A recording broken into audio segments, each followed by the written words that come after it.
Living Local presents Biz Buzz 413 with your host, Jill Munson. And before we get started with today's episode of Biz Buzz 413, a couple quick thank you shout outs. Tiger Web Designs, thanks for making us look awesome on the World Wide Web. A thank you to my company, Pop More, confidence coaching and training done differently. And of course, a huge thank you to livinglocal413.org.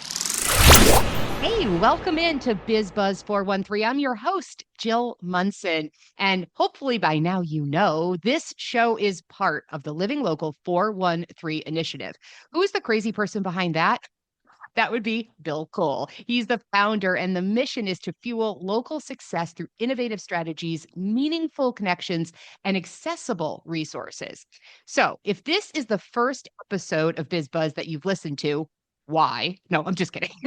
What we're doing in every episode is we're spotlighting voices that are shaping the community all throughout the 413, all four counties. We're like talking to everybody, bold entrepreneurs, seasoned experts, leaders, community champions, everybody who's got a good story to tell and a reason to share it. So if you feel that that's you or someone you know, please feel free to reach out. You can do so on our website at livinglocal413.org/bizbuzz, or you can email me, bizbuzz@livinglocal413.org. And be patient. I will get back to you. We've had an outpouring of interest, so it's been great, but I only have 10 fingers, my guest today can attest to how busy you can be when you're doing a podcast. And we have part of the Living Local family today. I'd like you to help me welcome Living Local's Funding and Programs Director, Scott Graves. Hi, Scott. Good morning. How are you? I am so great. I'm so glad to finally get to connect with you kind of quietly, one-on-one.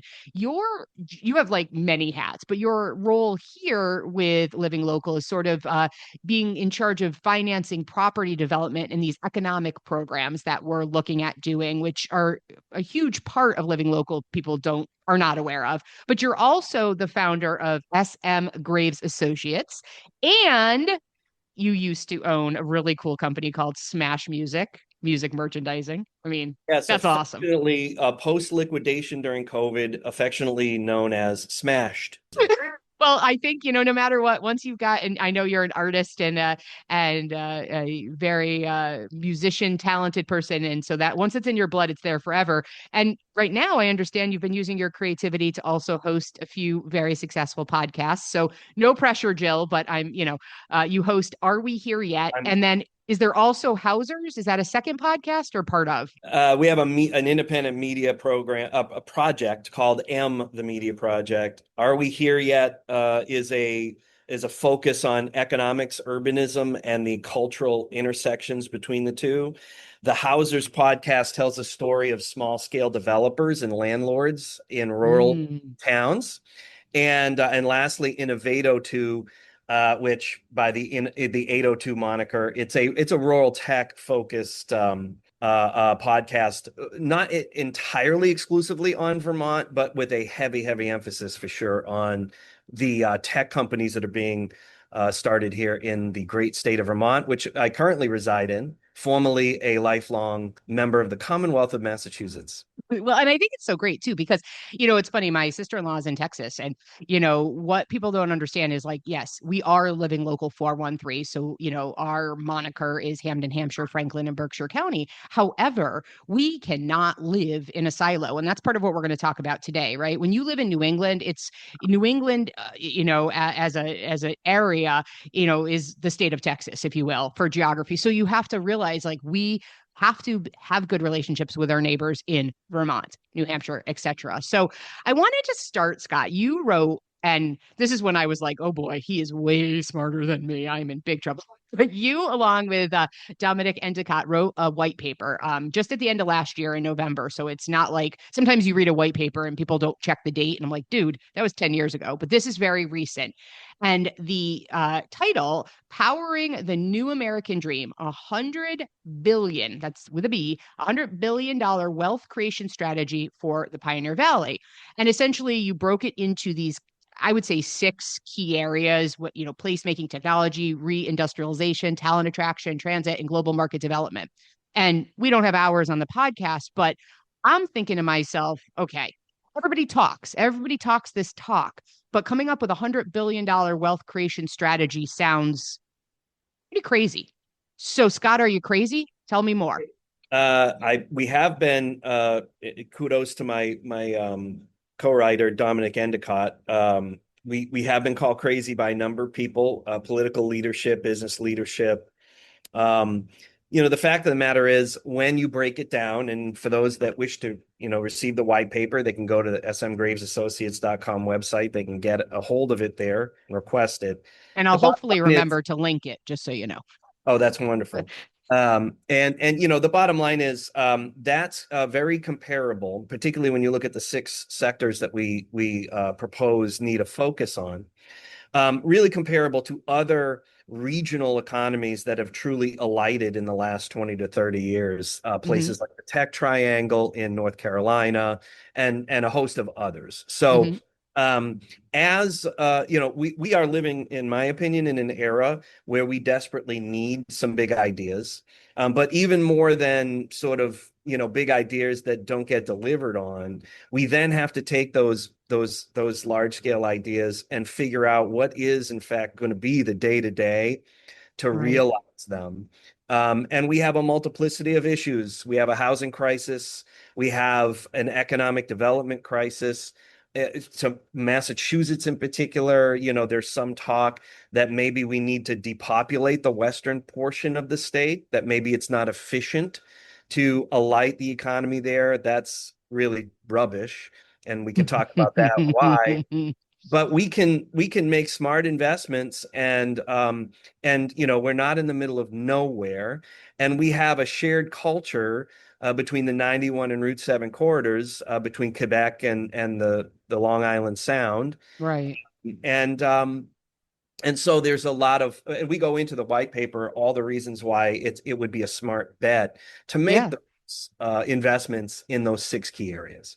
Well, and Scott, I think one of the things I loved, like just in general, like we as New Englanders we're like, oh, we love it here, right?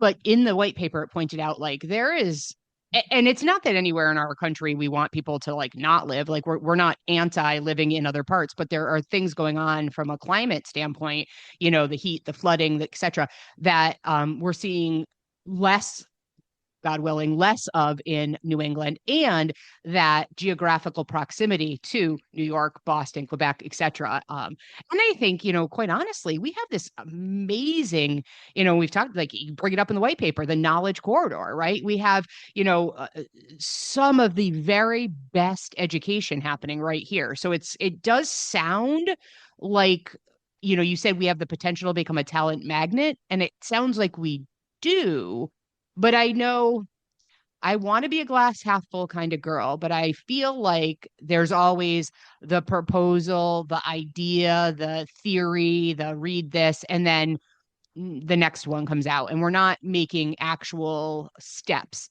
However, Scott, that doesn't seem to be the However, case here with you. I kind of have my ear to the ground, and I have big ears, thankfully, because I have to cover all of Western Mass. So I have one ear in this county, one ear in this county, one ear in. Wait a second, that's too many ears. But anyway, I have a lot of ears, and I've heard this buzz that there's some development going on specifically in downtown Greenfield. And so I wanted to ask you if you could tell me a little bit about that, whatever we're allowed to know, and a little few secrets because people love secrets. And then why of all the places in 413 did Greenfield be the one that you put your eye on? So, as property developers, we see great potential throughout the Pioneer Valley and also Berkshire County. So, the four western counties of Massachusetts, and so that has to start, like I mentioned a moment ago, right? What's going to be the day to day? How do we Right. create scale? But Hmm. what does day one look like? What does day 30 look like? What does year 2 and 3 and 4 look like? How do we start that? So we are advocates for mixed use downtown development and re-densifying and reindustrializing our urban environments. I use urban very broadly. Mhm. And this gets directly to one of the many reasons why we pick Greenfield first. It's not the only downtown strong urban footprint in the Pioneer Valley, as an example. It is the only one that in the future, if a lot of the right things converge, for now it at least has the potential for not only east-west but north-south rail. The north-south Mhm. corridor is activated to an extent, and but it's the only place where east-west can flow between Boston and Albany, and so Yep. that's another reason. It already has a pretty active multimodal transit station. It's got a lot of great economics that are growing at a decent pace, comparatively speaking, to other cities and towns in the region, for its downtown in particular. Also, it's the city put out a housing study in September of 2024. One of the unique features of this particular housing study is they did create a measure for how many people in the 55 plus active community would desire to get out of a single family home that they currently own into a downtown location that puts them in closer proximity, walkable and bikeable distance to all of the amenities in downtown Greenfield, and gets them out of a, say, 2 to 4 bedroom home that is no longer useful for them, Yeah, which and of manageable. Yeah.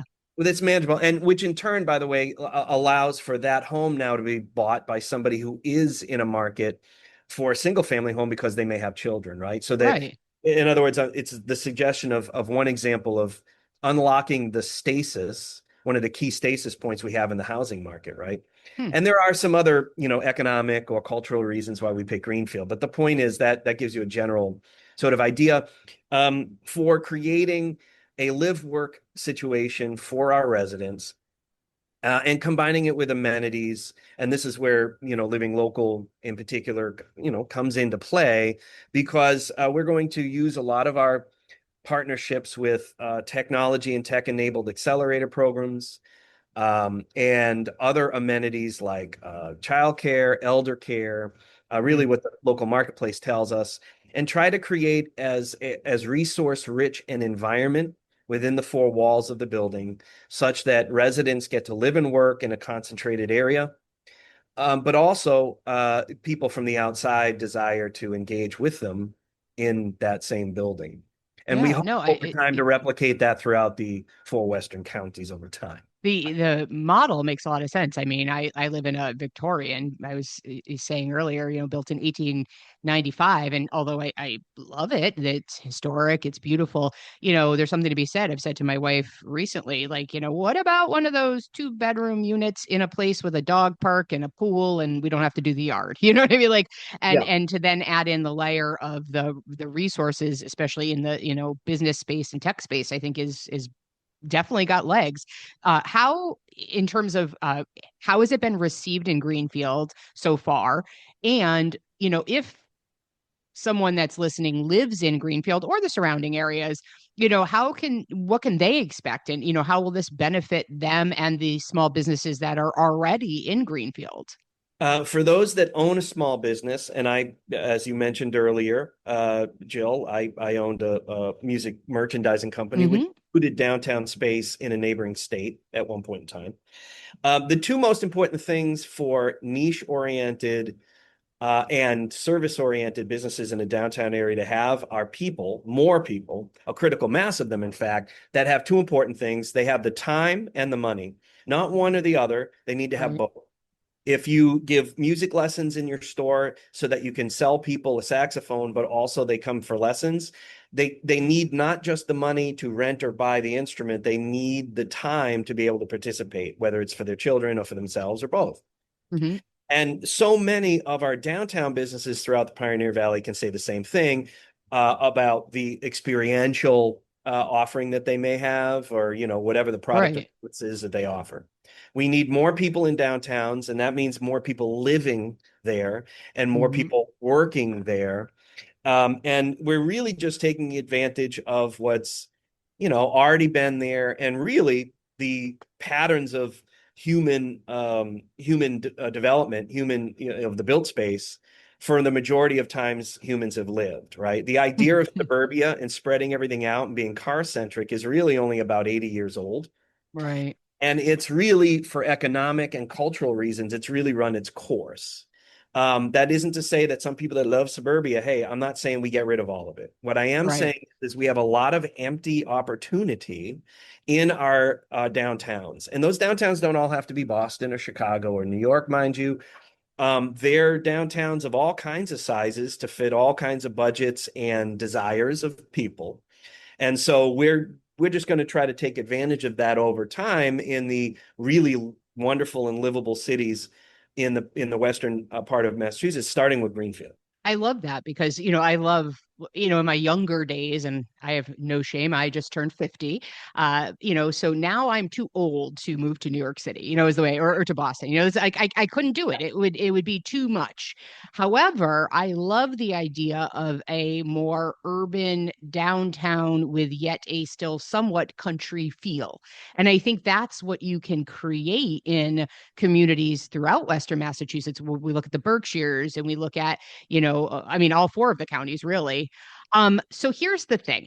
Bill, love him, likes me to keep it short, and we all know I got a big mouth. So would you be willing, Scott, to stick around? Because I'd like to do a part 2 with you. That'd be wonderful. Yes. Okay. I was nervous you would say no. And so this is Living Locals, Biz Buzz 413. I'm Jill Munson, your host, and I am with Scott Graves. We're going to come back and talk about the importance of interconnected strategies and really dig in a little. So stick around, come back, and check out part 2. Biz Buzz 413 was brought to you by Living Local.